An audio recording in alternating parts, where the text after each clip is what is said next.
अस्सलामुअलैकुम। मोहम्मद अज़हर सिद्दीक़ अपने programme mess views के साथ हाजिर खिदमत है। मॉडल टाउन सानिया के हवाले से लार्जर बेंच के सामने आज समाअत हुई। मैं कोर्ट में मौजूद था और ये मामला अब मंतकी अंजाम की तरफ इंशाअल्लाह पहुँचेगा और जो भी फ़ैसला हाई कोर्ट का आए, उम्मीद है कुछ चीज़ें अब आने वाले वक्त में मेरिट पर चलेंगी। आज आज़म नज़ीर तार जो खुरम रफ़ीक और दूसरे मुद्दई हैं जिन्होंने केस फ़ाइल किया हुआ है, उनकी तरफ से पेश हुए और अदालत के सामने उन्होंने अपना केस रखा। ये जो JIT बनाई है वो गलत बनी है। अब JIT क्या बनी है वो मैं बता देता हूँ आपको। आपको याद होगा कि इसके अंदर दो FIR हुई थी। 2 FIR मैं जिक्र बार बार करता चलूँ आपको। मुकदमे के अंदर पहली FIR जो है वो पुलिस ने कर दी थी मनाजुल कुरान के लोगों के ख़िलाफ़ और उसकी JIT अपनी मर्ज़ी से करके और मट्टी डालने की कोशिश की। दूसरी FIR की दरख्वास्त मनाजुल कुरान की तरफ से गई हुई थी, उस पर मुकदमा दर्ज नहीं हो रहा था। मुकदमा दर्ज करने के लिए सेशन कोर्ट गए, सेशन कोर्ट का ऑर्डर आया, फिर हाई कोर्ट में मामला आया, हाई कोर्ट ने ऑर्डर दिए मुकदमा दर्ज करने के, तो उस वक्त chief of the army staff की इंटरवेंशन पे मुकदमा दर्ज हुआ। लेकिन कमाल की बात है कि उसकी भी इन्वेस्टिगेशन मेरिट पे होने नहीं दी, जो कि पुलिस उनकी थी, बंदे सारे उनके थे। पाकिस्तान मुस्लिम लीग नून के हवाले से मैं बात कर रहा हूँ कि ये सारे लोग उन्हीं के थे, तो इस वजह से उन्होंने उसको भी उस कॉन्टेक्स्ट में भी ना मेरिट पे चीज़ें नहीं आने दी। और मुकदमा नंबर था 696/2014 थाना फैसल टाउन का। JIT इसकी भी बना दी और JIT में आपको पता है इसमें डाइसेंटिंग नोट दिया, ओपिनियन दिया MIK और ISA के ऑफिसर ने, और वो नोट ही उतार दिया गया। आप इस हद तक बदमाशी देखें शहबाज शरीफ की और उन सब लोगों की कि उन्होंने ये इन्वेस्टिगेशन नहीं होने दी। मामला आया अपना जुडिशल कमीशन के सामने, रिपोर्ट बनाए, उसको भी पूरे इख्तियारात नहीं दिए गए। जुडिशल कमीशन की रिपोर्ट आ गई, वो रिपोर्ट नहीं दी गई और रिपोर्ट के लिए बाकायदा आना पड़ा, आपको पता, हाई कोर्ट में। हाई कोर्ट सिंगल जज का फैसला आया, वो चैलेंज हुआ, फिर फुल बेंच ने कहा रिपोर्ट दी जाए, फिर वो रिपोर्ट मिली। यानी वो रिपोर्ट तक भी हाथ नहीं लगाने दिए गए। आप अंदाज़ा लगाएं कि इस हद तक सीक्रेसी रखी गई इन लोगों ने। यहीं से इमेजिन करें मामला। फिर उसके एनेक्शंस के लिए अलग एक रिट पिटिशन फाइल की जवाद अहमद की तरफ से 2018 से, और उसमें भी अभी तक रिपोर्टें नहीं आ सकी, ना JIT ना रिकॉर्ड नहीं आ सका। और वो लास्ट डेट पे जस्टिस शाहिद करीम ने कहा था कि ये फुल बेंच के सामने भिजवा दिया जाए। आज फुल बेंच के सामने मामला लगा नहीं, वो मेरा दफ्तर देखेगा क्या वजह है। और अब जो बात आप बाइल डाउन हो के ना, आज कोर्ट ने बड़ा माइंड क्लैरिटी के साथ दे दिया। वो बहाना जो है ना वो यही चलता रहा कि ना वो जो JIT बनाई है वो काबीना ने नहीं बनाई, मुस्तफ़ा इम्पैक्स के केस के हवाले से नहीं बनाई, वो उसके मिनट्स ऑफ मीटिंग ले आए। अपना एडिशनल एडवोकेट जनरल ने बयान ये दिया था और ये बयान देने के बाद ये हो गया और ये क्या हो गया। अब ये सारी चीज़ें हैं, ये सारे मामलात में बैठ के जी जो रिकॉर्ड दाखिल किया है इसका जवाब दाखिल करना है, हमें इजाज़त दी जाए।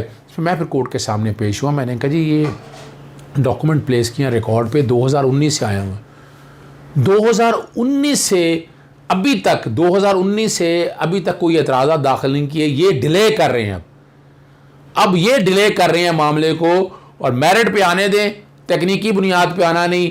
ये कह रहे हैं कि JIT के लिए काबीना की मंजूरी ज़रूरी थी। मैंने कहा मैं बड़ा क्लियर हूँ कि JIT के लिए काबीना की मुस्तफ़ा इम्पैक्स की ज़रूरत ही नहीं है।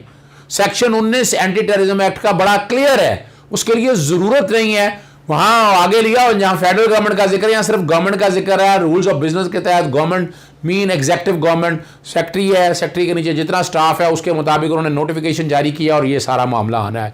बहरहाल अदालत ने 3 सवाल अब सामने रख दिए हैं और इजाज़त दे दी है कि ये दरख्वास्तें जो फ़ाइल की हैं, मिनट्स ऑफ मीटिंग दाखिल की हैं, वो मिनट्स ऑफ मीटिंग पहले बैकग्राउंड में मैं चला दूँगा कि बाकायदा इसकी काबीना ने मंजूरी दे दी है। उसका एजेंडा नंबर 20 था और constitution of JIT under section 19 of the anti terrorism act, और उसमें एक्स पोस्ट फैक्टो अप्रूवल के ज़ुबानी ये हुआ था, इसकी इजाज़त दी थी और काबीना ने इसकी बाकायदा मंजूरी दे दी है।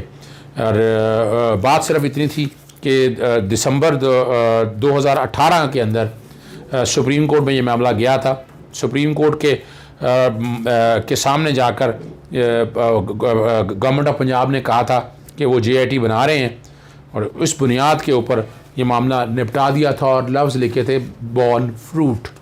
आज जनाब जस्टिस चीफ जस्टिस उमीर मोहम्मद भट्टी साहब ने कहा कि 3 इशूज़ हैं। एक तो ये है कि क्या जो सुप्रीम कोर्ट के फ़ैसले के बाद ये अदालत सुन सकती, सुप्रीम कोर्ट का फ़ैसला आ गया, बॉर्न फ्रूट आ गया, क्या मामला है, और उसके बाद क्या संसद।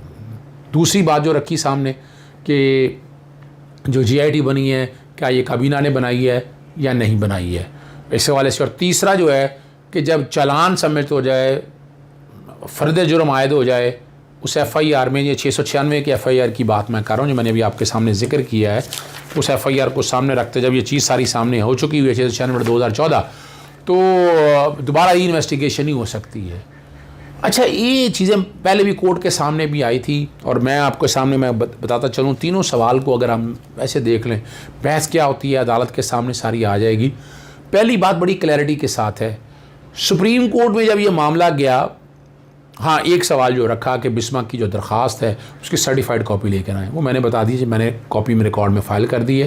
पहले दरख्वास्त दी थी डे टू डे सुनने के हवाले से, ट्रायल कंक्लूड, फिर JIT बनाने के हवाले से दरख्वास्त दी थी, और सुप्रीम कोर्ट ने वो बाकायदा दरख्वास्त को सामने रख कर फिर फैसला किया। वो दरख्वास्त मैंने रिकॉर्ड में लगा दिया, सर्टिफाइड कॉपी सुप्रीम कोर्ट से मिलती नहीं है। मेरी कोशिश पूरी होगी, मैं ट्राई करूँगा मिल जाए। ऑर्डर ज़रूर मिलते हैं, वो नहीं मिलते हैं, और जो कि सुप्रीम कोर्ट के सामने थी तो ऑर्डर पास किया ना सुप्रीम कोर्ट ने, तो वो दरख्वास्त थी ना, मौजूद थी, हवा में तो नहीं ऑर्डर पास किया, सुप्रीम कोर्ट के जजेस के सामने थी और सुप्रीम कोर्ट के जजेस ने पास किया है। अब इन बात को आगे लेकर चलते हैं। मैं उम्मीद, हौसला अफजा उम्मीद इस हवाले से है कि पहली तो बात है कि सुप्रीम कोर्ट के सामने जो नुकात कानूनी उन्होंने यहाँ लिए हैं, ये सारे सुप्रीम कोर्ट के सामने थे।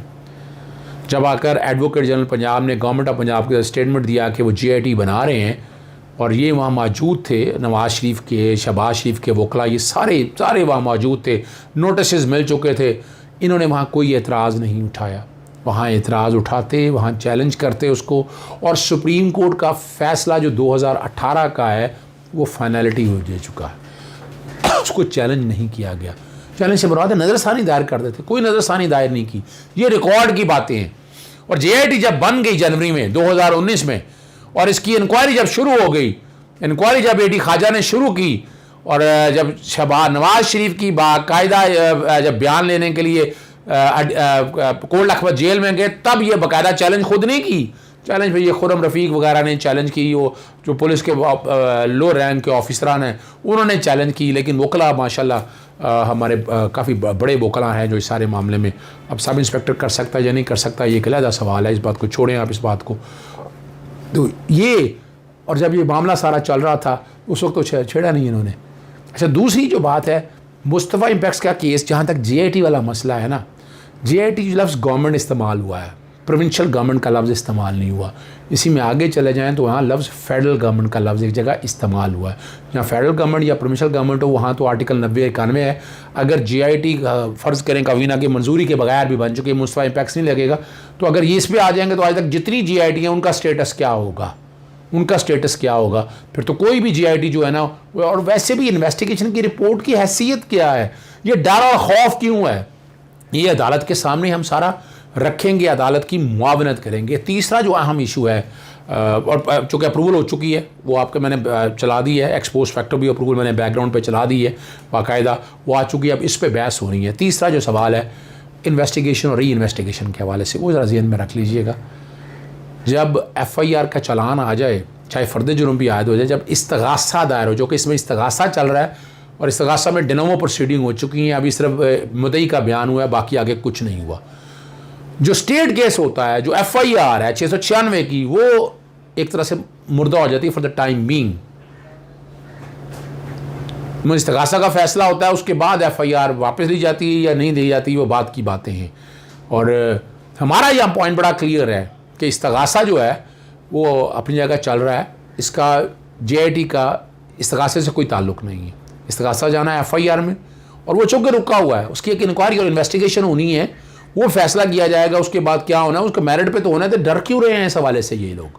क्यों डर और खौफ है कि अब वो सारा रिकॉर्ड नहीं है सामने, रिकॉर्ड कोई मिल नहीं रहा, कोई चीज़ें सामने नहीं आ रही, वो रिकॉर्ड पे तो आनी है, उसकी इन्वेस्टिगेशन सब मेरिट पे होने दें।